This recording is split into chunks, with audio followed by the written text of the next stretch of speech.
Ya.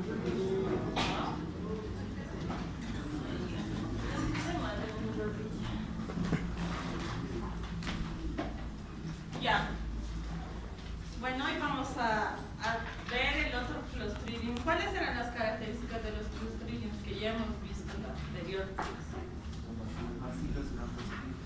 Bacilos gram positivos. ¿Qué más? Creo que si no responden a Johan, solito le voy a dar la clase y los demás porque claro, se supone que tienen que venir a las clases, ¿no? Y se supone que están estudiando parcial. Esporulados, ¿qué más? La más importante.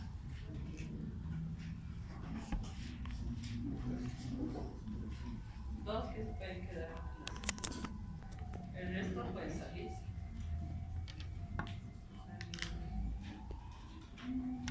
Tema avanzado y ustedes ya deben dominar, ¿no? Ya hemos avanzado todas las características de los clostridium. Anaerobios estrictos, siguen dos que se pueden quedar en clases. ¿Qué más? Bacilos gram positivos, anaerobios estrictos, esporulados, ¿qué? Producen toxinas, ya. 3 personas. El resto tienen carbono de grabar. Clostridium botulinum produce la neurotoxina neurobotulinica. Muy bien, la toxina neurotoxina botulinica. Entonces, todos los Clostridiums en general tienen 3 características importantes: son bacilos, gram positivos, anaerobios, productores de esporas. Esporas más grandes que la bacteria que deforman la morfología y por eso adoptan agrupaciones interesantes como letras chinas, dibujitos o japoneses. Si ustedes leen los libros, tienen muchas denominaciones, palillos de tambor, ¿sí? Etcétera, etcétera, dependiendo de la especie. Y dependiendo de la especie, ¿qué es eso? Cuidado, ratones. Dependiendo, ¿sabían que la facultad hay invasión de ratones, no? ¿Sabías? Hay invasión de ratones. Y no se sorprendan ver a los de la alcaldía poniendo trampas y fumigando. Es verdad, no es chiste, hay invasión de ratones. Pregunten a ver a la secretaria del decanato que encontró un ratón en el decanato. Entonces, es una bacteria que es anaerobia y produce enfermedad gracias a la toxina. Todas las especies de Clostridium generan toxinas, que es su principal factor de patogenicidad, y gracias a eso nosotros podemos hacer el diagnóstico identificando la toxina y la bacteria. Si identificamos la bacteria y no la toxina, no es el agente etiológico. Pero si identificamos la toxina, pero si identificamos la bacteria y no la toxina, decimos que puede ser un falso positivo. Pero si detectamos ambas, es el agente etiológico. Si solo hay la toxina y no la bacteria, sigue siendo Clostridium, ¿sí? Entonces no es necesario encontrar sí o sí la bacteria, porque hacer anaerobia es de muy complejo aislamiento. Lo que sí tenemos que encontrar es la presencia de la toxina, ¿sí? Tanto en el agente sospechoso de patología, en el caso de las intoxicaciones alimentarias, como en el cuerpo humano, o si es tétanos, simplemente vamos a ver que con la toxina en el cuerpo es suficiente. Entonces ahora vamos a avanzar una especie interesante que es el Clostridium tetani, que ustedes han debido ir a hablar, pero no han debido ver todavía. Cuando vean esta enfermedad, cuando ustedes estén ejerciendo la medicina, se van a acordar. ¿Por qué? Porque ahora se han puesto de moda, como se ponen a ver los millennials, los influencers, los youtubers, los grupos antivacunas. Y el tétanos es una enfermedad que se previene con una vacuna. Así como ahora hay brotes de sarampión, rubiola, pampera, que matan gente por las personas que no utilizan vacunas. cuando ustedes sean médicos probablemente vean casos de tétanos que nosotros no hemos visto cuando tenemos su edad. Entonces ahí van a decir, ¿por qué no he vacunado a mi hijito? ¿Sí? Entonces, como ahora hay así brotes de sarampión mortales, igual que las paperas, que son mortales, vamos a ver que en un tiempo el tétano se va a presentar, porque el tétano no se presenta tanto en niños, se presenta en adolescentes y adultos por la forma de contagio, ¿sí? Entonces, cuando esos niños que estos años no están siendo vacunados tengan 12, 13, 14, 15, 16 años y tengan tétanos, son las consecuencias de los grupos antivacunas, ¿sí? Muy bien. El Clostridium tetani entonces es un bacilo gram positivo que tiene una espora terminal que deforma a la bacteria.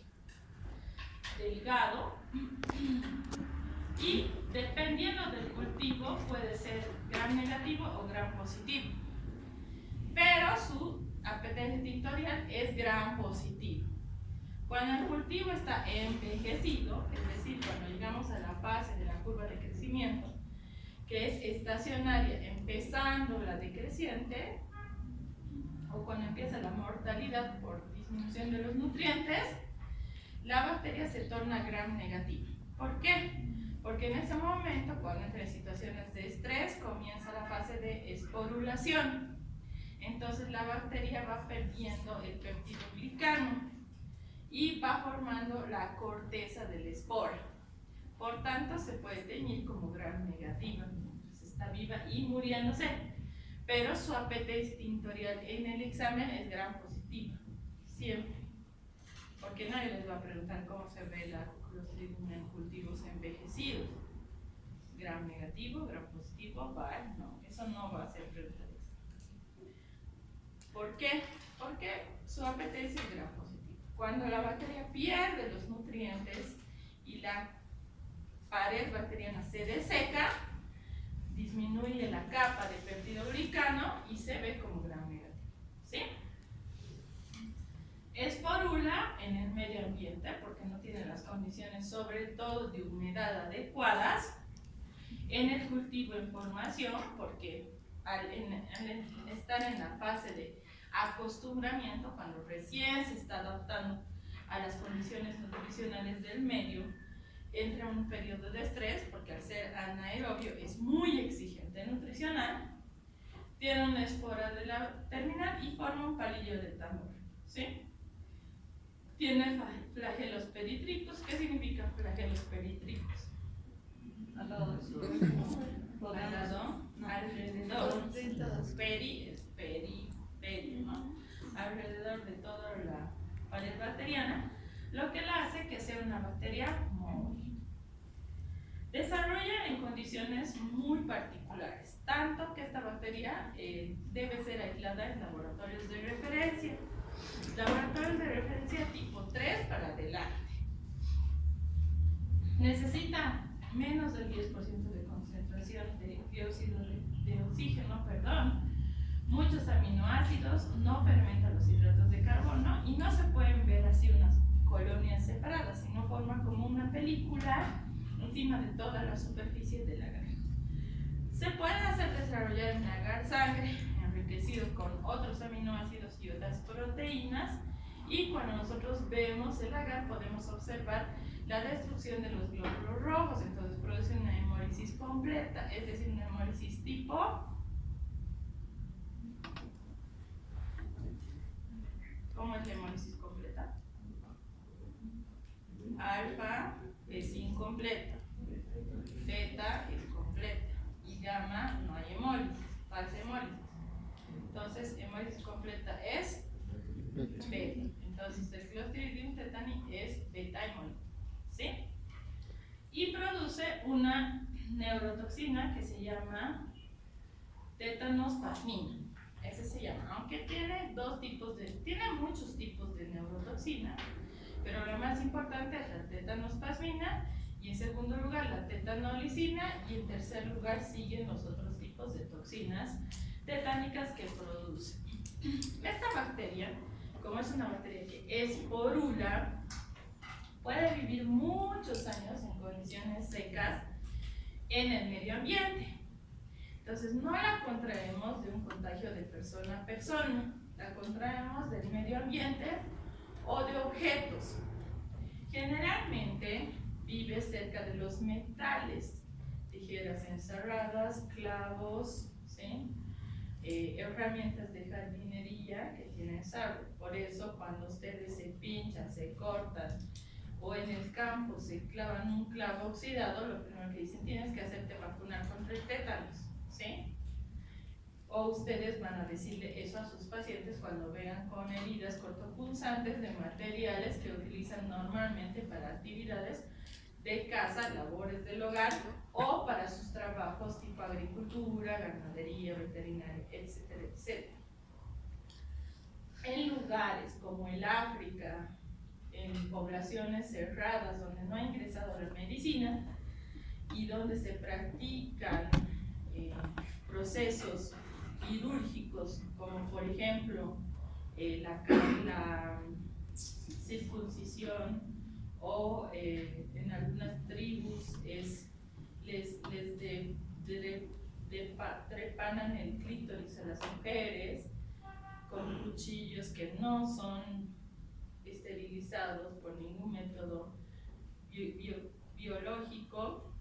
Ahí nosotros vamos a ver que muchas de las personas se mueren por infecciones producto de utilización de material no esterilizado y encerrado. Existen tribus en África que hacen ceremonias donde cortan el clítoris a las mujeres y utilizan el mismo cuchillo para todo eso, ¿no? Porque es un cuchillo sagrado, supuestamente, y ahí se contagian VIH y tétanos y muchas enfermedades, y las pacientes mueren supuestamente por una maldición que no tenían que vivir, que no han pasado la prueba de la castración, pero no es así, se mueren por las infecciones, ¿no? Y son tribus donde todavía la civilización, los centros médicos, las vacunas, eso no han ingresado.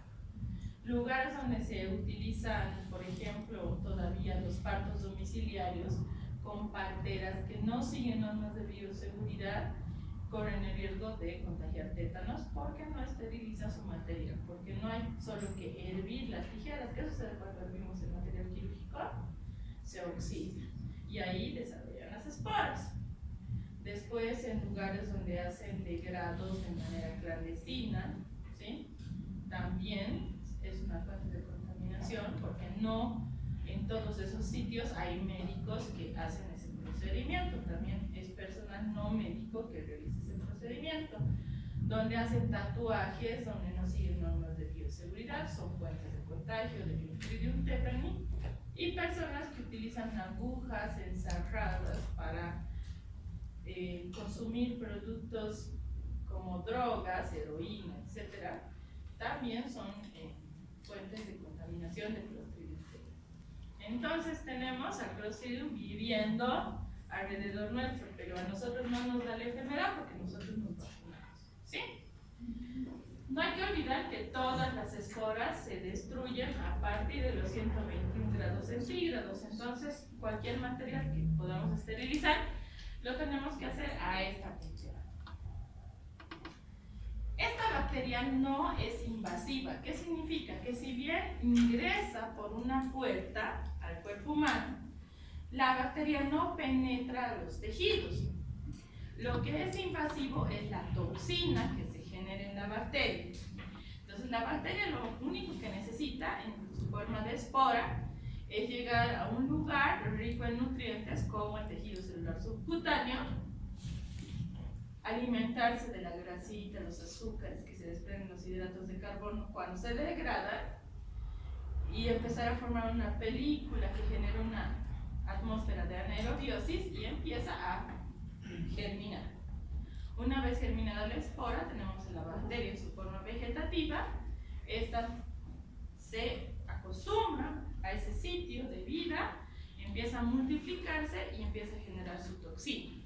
Y la toxina es la que migra a través de los axones y las terminaciones nerviosas del sistema nervioso central, llega de forma ascendente a la médula espinal y ahí se aloja en el asta anterior de la médula espinal y produce lo que es la parálisis producto del tétanos, ¿sí? Entonces, cuando esta bacteria no tiene la capacidad de generar la toxina, porque muchas veces las bacterias les falta un plásmido y no generan la toxina, solamente se quedan en el sitio de infección y provocan lo que se llama como celulitis invasiva, pero invasiva en el sitio, ¿sí? Penetra en profundidad, pero no migra a otros órganos, ¿sí? Y esta celulitis invasiva es una infección monomicrobiana. A diferencia de todas las otras infecciones anaerobias que hemos visto en la anterior clase, que son polimicrobianas. El tétanos es una enfermedad monomicrobiana, ¿sí? Su determinante de patogenicidad es una neurotoxina. Esta neurotoxina es extracelular, por eso provoca su daño a distancia. Sale de la célula y asciende a través de los axones y las terminaciones nerviosas hacia la médula y se conoce con el nombre de tétanos pasmina. Tétanos pasmina porque produce una parálisis espástica. ¿Qué significa? Que la parálisis es una parálisis de contractura del músculo. Lo que pasaba en el botulismo es una parálisis flácida porque impide la liberación de acetilcolina para la relajación del músculo y en el botulismo todo era flácido, ¿no? El niño fofo, la sonrisa caída, no hemos hecho la falta de capacidad de deglutir, de producir inspiración, ¿sí? En este caso, los músculos se contraen y nunca llegan a relajarse. Como los músculos se contraen permanentemente, es como tener un calambre. ¿Alguna vez les ha dado un calambre? El músculo se le pone duro y les empieza a doler, ¿sí? Hasta que se empiezan a frotar y poco a poco se va relajando y deja de doler. En el caso del tétanos es una contractura constante, con dolor y la persona no pierde la conciencia. Entonces es una enfermedad terrible, porque ni bien hay un pequeño estímulo, como por ejemplo encender la luz, el paciente se contrae y empieza a llorar del dolor que le produce la contractura, porque no llega a un periodo de relajación. Entonces el tétanos es una enfermedad dolorosa y que produce parálisis. Esa toxina es de tipo termolábil, que significa que a concentraciones o temperaturas altas se destruye.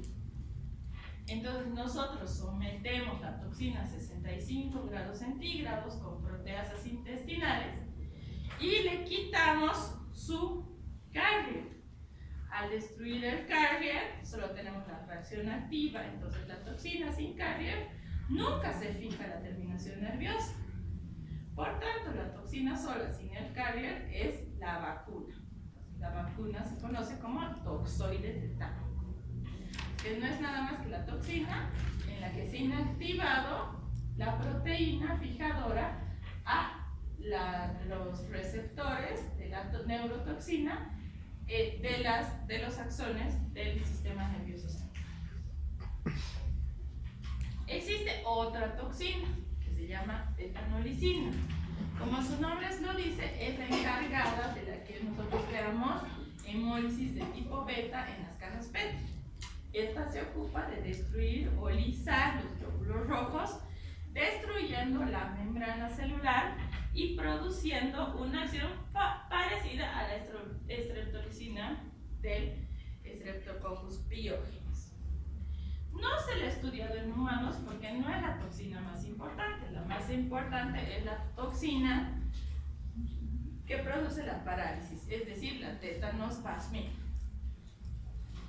Como hemos dicho que tiene flagelos perítlicos, también tenemos 10 tipos de antígeno H, que son los antígenos de los flagelos, y un solo tipo de antígeno somático o del peptidoglicano que se lo puede detectar por inmunofluorescencia directa. También podemos identificar antígenos de las esporas en el organismo y solamente un tipo de antígeno contra la toxina porque es bastante específico. Entonces, el hecho de que solo la toxina tenga un antígeno hace que esta toxina no mute. Por tanto, la vacuna que nos administra tiene acción de por vida, siempre y cuando nos hayamos puesto las 5 dosis. ¿Sí? Si nos hemos quedado en la tercera que nos da el PAI, tenemos que volver a empezar la vacunación. Y como médicos, ustedes deberían vacunarse porque es una de las vacunas que se pone por riesgo laboral. ¿Sí? Conste que después nos digan si les da tétanos, que no se les ha dicho. Les estoy diciendo, vayan a vacunarse, es gratis y vacunan en el piso 10. El tétanos, entonces, es una enfermedad producida por una bacteria que se llama Clostridium tetani, que genera una toxina, que es la tétanos pasmina, que produce parálisis espástica, que se previene por una vacuna siempre y cuando nos hayamos puesto las 5 dosis de la vacuna. Por eso todas las mujeres embarazadas, cuando van al hospital, les empiezan desde la dosis 0. Entonces, hasta completar las 5 dosis. ¿Sí? ¿Cómo nos contagiamos? Entonces, la forma infectante es la espora. La espora se encuentra en el suelo o en algunos tractos gastrointestinales de los hombres y de los animales. ¿Por qué? Porque los alimentos se cultivan en el suelo. Entonces, si nosotros no hacíamos bien, nos comemos malas esporas, pero no nos da la enfermedad porque tenemos la vacuna. ¿Sí? Ahora, esta espora ingresa al cuerpo humano por contacto por las heridas. ¿Qué sucede? Por ejemplo, trabajamos de agricultores y no nos colocamos botas, estamos en sandalias. Vamos pisando coca sin ponernos zapatillas. Nos pinchamos con una aguja oxidada, ya les he dicho, clavos oxidados. Nos apuñalan con un puñal oxidado. Atendemos con material oxidado o nos atienden con material oxidado. O sea, todo lo que tiene que ver con oxidado y fierros, tétanos. ¿Sí? Después, todo lo que tiene que ver con utilización y accidentes laborales para las personas, con clavos oxidados, fierros, etcétera, etcétera, etcétera, tétanos. Si tenemos heridas y vamos por el campo con ampollas, igual piensen en tétanos, no siempre tiene que haber algo oxidado. La espora está en el suelo, ¿sí? Sobre todo en la tierra. Sobre todo los animales se eliminan con sus heces. Entonces está ahí en el abono, en los jardines, en el pasto, viene el viento, los lleva y las esporas viajan kilómetros y kilómetros, está en todas partes. Entonces, la espora está ahí. Pero se asocia más con los objetos oxidados. ¿Sí? Otra forma de contaminarnos es por mordeduras de animales como los perros, por ejemplo, quemaduras, fracturas expuestas. Sin embargo, esta, la que es polimicrobiana, no se extiende por el tejido celular subcutáneo, entonces es una heridita y se hace una costra negra. Y nosotros no le damos bola, ¿no? Es más, empezamos a jugar, sacamos la costra, vuelve, sacamos la costra. Pero empieza a formarse unas burbujitas, ¿sí? Y empieza a crepitar. Entonces eso significa presencia de anaerobios, como cuando van aplastando las burbujitas de los empaques de los equipos electrónicos, ¿no?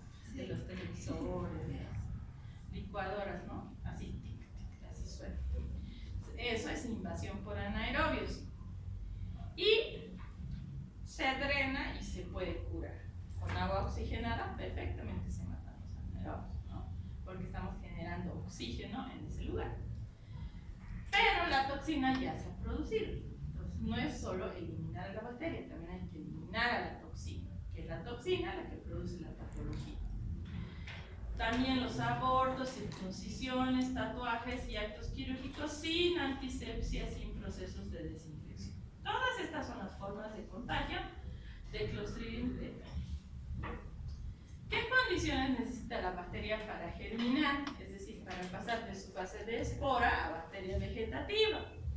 Necesita baja concentración de oxígeno, porque es anaerobio, la presencia de un cuerpo extraño, como por ejemplo astillas, la necrosis o muerte del tejido, inyección de drogas contaminadas, o asociación a otras bacterias que consumen el oxígeno del sitio y los anaerobios desarrollan felices. ¿Sí?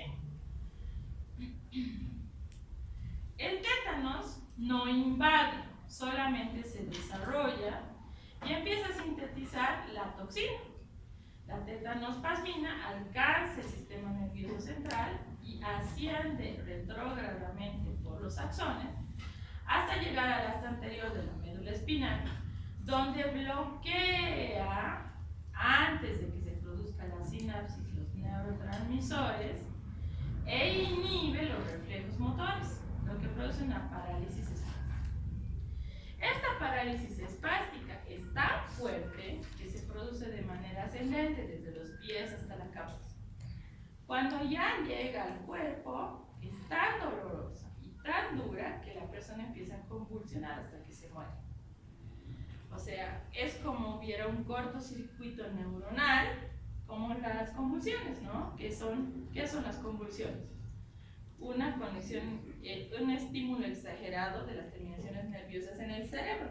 La persona empieza a temblar, ¿verdad? Se termina, el neurotransmisor se agota y la persona deja de tener los temblores. En este caso nunca se termina porque es en todo el cuerpo. Duele tanto que la persona empieza a convulsionar y el cerebro se bloquea y da un paro cardíaco y la persona se muere. Entonces el tétanos es una enfermedad mortal, ¿sí? Dependiendo la carga bacteriana, las personas pueden morir más rápido o pueden curarse, porque hay una fase de convalecencia.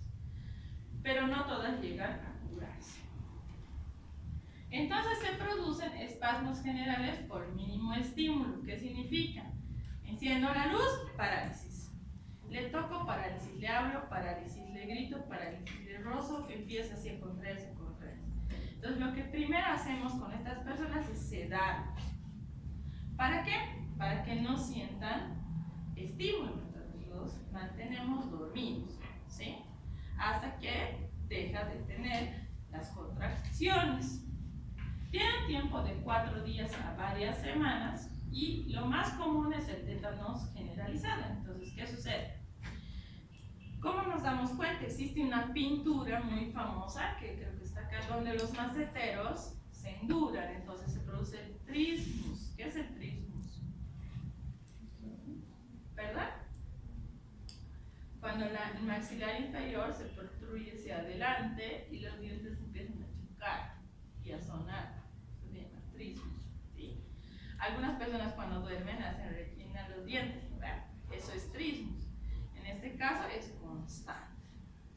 Segundo, los músculos respiratorios. Me cuesta respirar porque respirar es un acto reflejo involuntario de contracción y relajación de los músculos. Aquí ya lo siento porque me duele.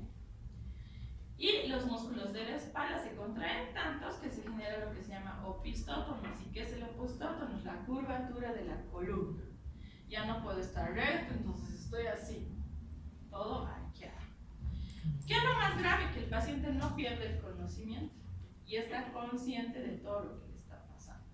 Por tanto, sufre y le duele. Entonces aquí ven, ¿no? Trismus, contracción de todos los músculos hasta los dedos de los pies y el opistótono, ¿no? Que es el arqueamiento de la columna por contracción, ¿sí? Esta es la pintura característica de lo que es el tétanos, ¿sí?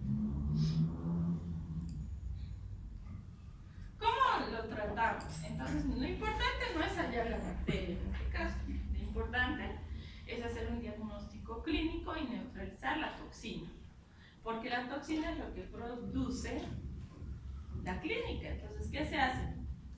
Hay personas que son personas hiperinmunizadas, que significa que por sus labores se vacunan más de 5 veces, que es lo común. Entonces obtenemos el suero, lo que últimamente han escuchado en la tele, se le está colocando suero hiperinmune. ¿Qué es el suero hiperinmune? Son personas que han tenido contacto con muchos virus o bacterias productoras de una clínica, le sacan el suero, lo lavan y solamente colocan los anticuerpos a otra persona. Entonces esas personas no estamos, en vez de que yo genere mis propios anticuerpos que tarda entre 7 y 10 días, le saco a otra persona que ya tiene los anticuerpos y coloca los anticuerpos específicos. Como la toxina solo es de un tipo, entonces los anticuerpos son altamente específicos, entonces el tratamiento es efectivo. ¿Qué ha sucedido en el caso de la fiebre hemorrágica? Le han puesto un suero hiperinmune a los pacientes contra millones de virus que producen fiebre hemorrágica, esperando que haya una reacción cruzada. Por lo visto no ha habido. El paciente ha muerto. ¿Sí? Entonces, en este caso, como es una bacteria, la bacteria solamente tiene un tipo de toxina, entonces hay un tipo específico de anticuerpo, entonces el anticuerpo actúa en un 99%, eliminando la toxina. Asocio la penicilina ¿para qué? Para destruir a las bacterias que están generando la toxina. ¿Sí? Ya no hay bacterias que generan la toxina se elimina también. Hago una antisepsia de la región. Si la herida o la puerta de entrada es muy grande, puedo hacer un debridamiento. Y la inmunización. Aparte de que le estoy dando anticuerpos de suero hiperinmune, al paciente le coloco vacuna contra el tétanos. ¿Sí? ¿Para qué? Al colocarle la toxina neutralizada en mayor cantidad, ayuda a que el cuerpo más rápidamente genere también sus propios anticuerpos.